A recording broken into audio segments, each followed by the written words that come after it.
जय सिया राम। बोल सियावर रामचंद्र भगवान की।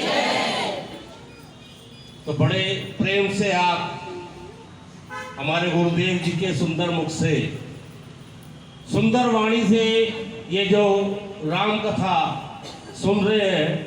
मैं पहले भी यहाँ पर आ चुका हूँ 2-3 साल पहले, और हर वर्ष राम कथा यहाँ पर होती रहती है। और बड़े भाग्यशाली हैं आप सभी कि हमारे गुरुदेव जी के सुंदर मुख से, सुंदर वाणी से ये जो आप राम का गुणगान सुन रहे हैं। हम लोग भी मुखर्जी नगर से मैं आया हूँ, और मुखर्जी नगर में पिछले 17 सालों से गुरुदेव जी की वहाँ पर भी मैं ही राम कथा ही हम लोग करवाते हैं।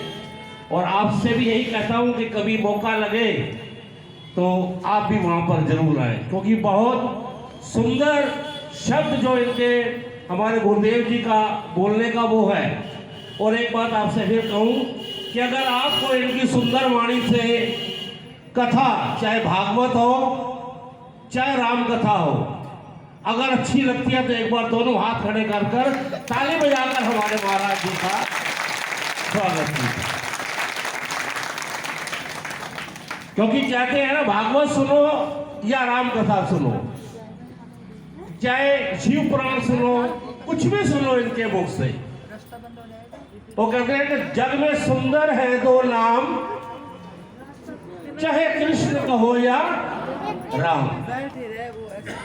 तो राम कहो, कृष्ण कहो, हमारे गुरुदेव जी के मुख से कोई भी कथा सुनो वो बहुत ही सुंदर और सुनने लायक होती है। क्योंकि मेरे को भी एक छोटी सी बात याद आ गई।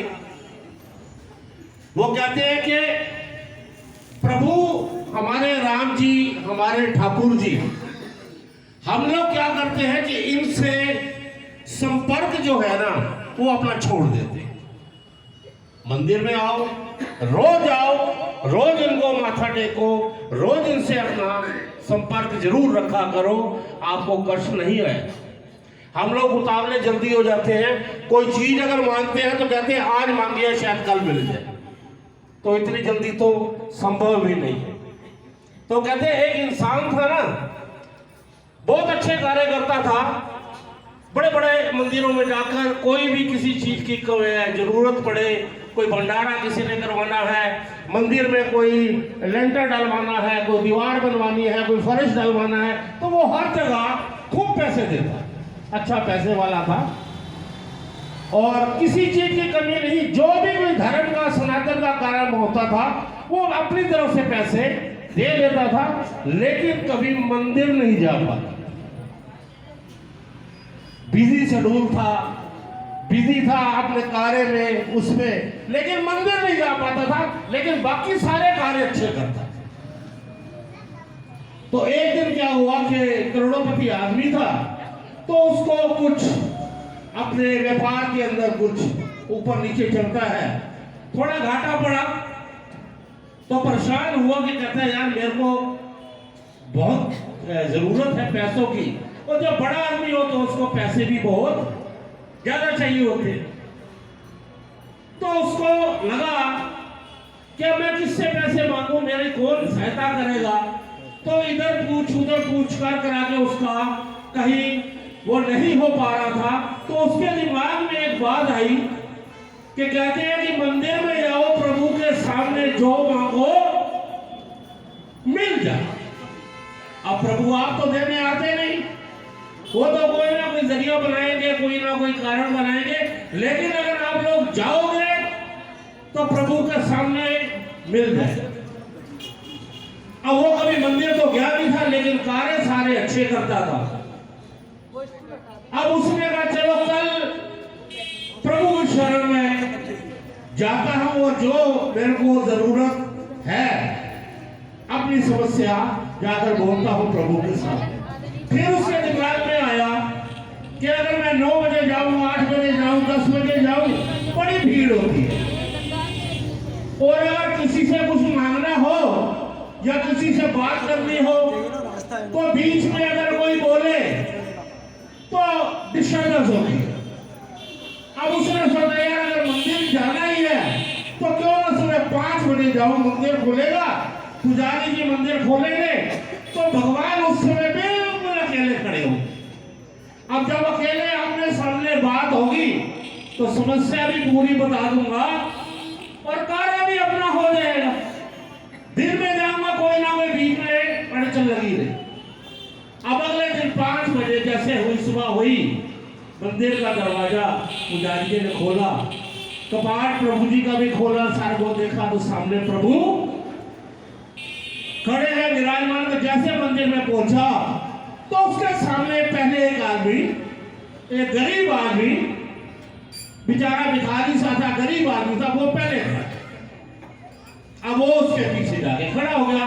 उसने कहा चलो कोई ज्यादा लाइन नहीं है, एक ये एक मैं हूं, एक ये मांगने वाला, एक मैं मांगने वाला।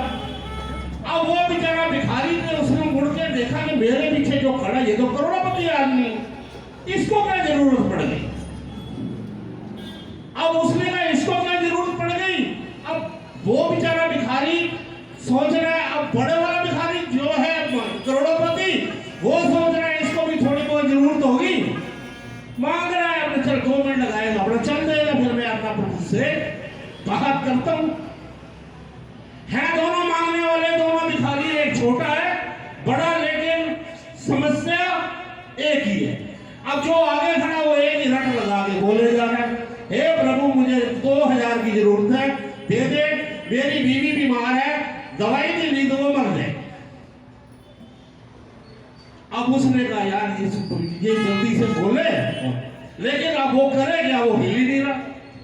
वो एक ही रट लगाया जा रहा है, मुझे 2000 की आवश्यकता है, मुझे दे दे, मेरी बीवी मर जाएगी, दवा लेनी है, सब कुछ है। 5 मिनट हुए, 10 मिनट हुए, उससे बर्दाश्त नहीं हुआ। करोड़पति से उसने कहा यार 2000 ये क्या, मैं अपना भी बात कर। उसने कहा, उसको पीछे से कंधे पे हाथ रखा, उसने कहा हाँ भी क्या चाहिए, कहना मुझे 2000 की जरूरत है। उसने कहा तू तो जा, अबे मैं 2 करोड़ मांगने आया हूं, तू सिर्फ 2000 के चक्कर में। उसने कहा चले 2000, उसको 2000 मिले, और मिले कहां, सामने जा, क्योंकि जब सामने जाएंगे तो मिलेगा, जरिया उन्होंने बनाया। अब उसके बाद उसने अपनी बात रखी, प्रभु ऐसे ऐसे जो भी समस्या बताएगी, मुझे 1.5 करोड़ चाहिए, 2 करोड़ चाहिए, कैसा भी है, तो आप जैसे भी हो मेरी मदद करें। तो भगवान उससे पूछते हैं, बेटा मेरी बात सुन, तू बहुत अच्छे कार्य करता है, कहीं मंदिर में, कहीं भंडारे में किसी गरीब की मदद करनी है, तू सारे कार्य अच्छे करता है, मैंने देखा है, सनातनी है, धर्म को मानता है, कभी किसी का दिल नहीं दुखाता।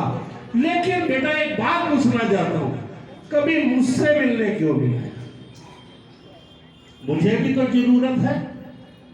तो वो हाथ जोड़कर खड़ा हो गया प्रभु के सामने। वो कहता प्रभु आपको किस चीज की जरूरत, जरूरत तो हम इंसानों को होती है, आपको किस चीज की जरूरत है। वो कहता है बेटा मुझे सिर्फ जरूरत यही होती है कि जैसे हम अपने किसी बच्चे को कहीं स्कूल या कहीं हॉस्टल में भेजते हैं पढ़ाने, तो हमें भी लगता है कि हमारा बच्चा हमें जल्दी आए, जल्दी मिले और मिलता रहे और आता रहे।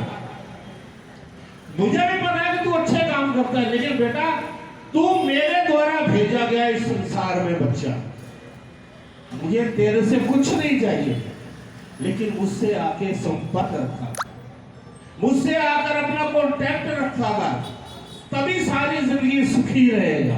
अभी देखा 2000 उसको जरूरत थी, दी तूने, पैसे तूने दिए, दिलवाए मैंने, अब उसको 2000 की जरूरत थी, मेरे सामने आया तो उसको मिले। तेरे को 2 करोड़ की जरूरत है, उसके लिए तुझे ढूंढा, तेरे लिए भी कोई ना कोई जरूर ढूंढूंगा, क्योंकि तू भी सनातनी है, धर्म का कार्य करता है। लेकिन एक बार फिर से बोल रहा हूं कि बेटा संपर्क में रहा, आता जाता रहा कर, मुझे भी, मैं भाव का भूखा हूं, मुझे पैसा नहीं चाहिए, मुझे मेरे ये बच्चे जितने बैठे हुए हैं, ये सारे संसार में भेजे हुए मेरे बच्चे, ये सब खुशहाल रहे, मुझे सिर्फ यही है सुबह आए, दिन में आए, जैसे जैसे समय लगे आए, मुझे मिले, और मुझे इनसे क्या लेना है, लेकिन आए जरूर, क्योंकि बिना जब तक प्रभु के सामने समक्ष नहीं जाएंगे तो हमको कैसे पता चलेगा। वैसे तो उनके बगैर कोई पता भी नहीं होता, लेकिन समक्ष ऐसे ही आपको कहना चाहता हूं कि अपने माता पिता को आपसे कुछ नहीं चाहिए। आज के बच्चों को यही बोल रहा हूं, माता पिता ने क्या लेना है, वो तो सिर्फ यही कहते हैं कि बेटा सदा सुखी रहो, लेकिन हमसे संपर्क रखा करो। हम बूढ़े हो गए, अगर थोड़े वो हो गए तो हमसे मिला करो, आकर हमारे पास बैठा करो। छोटी बच्चियों घर में कंजक है उसके पास बैठो, छोटा बेटा है उसके पास बैठो, अपने दादा दादी है उसके पास बैठो, भाई भाई हो आपस में संपर्क रखो, आपस में बैठकर कभी खाना खाओ। ये व्यापार ये सब चलता रहेगा, लेकिन संपर्क में जरूर रहो। ये आपसे हाथ जोड़कर विनती करता हूँ, प्रभु के भी संपर्क में रहो, अपने माता पिता के संपर्क में रहो, अपने मित्रजनों के संपर्क में रहो, और सदा कल वैसे भी नया साल है, आपसे यही दुआ देकर जा रहा हूँ, यही कामना करता हूँ। आप सभी ऐसे ही हर वर्ष एक कथा क्या, दो कथा क्या, तीन कथा भी करवाते रहो, हमारे गुरु जी के संपर्क में रहो, प्रभु के संपर्क में रहो, और कथा कराते रहो, और सदा बने रहो और खुश रहो, खुशहाल रहो। मैं यही कामना करता हूँ आप सभी से। और एक छोटी सी बात, बस ज्यादा देर हो गई।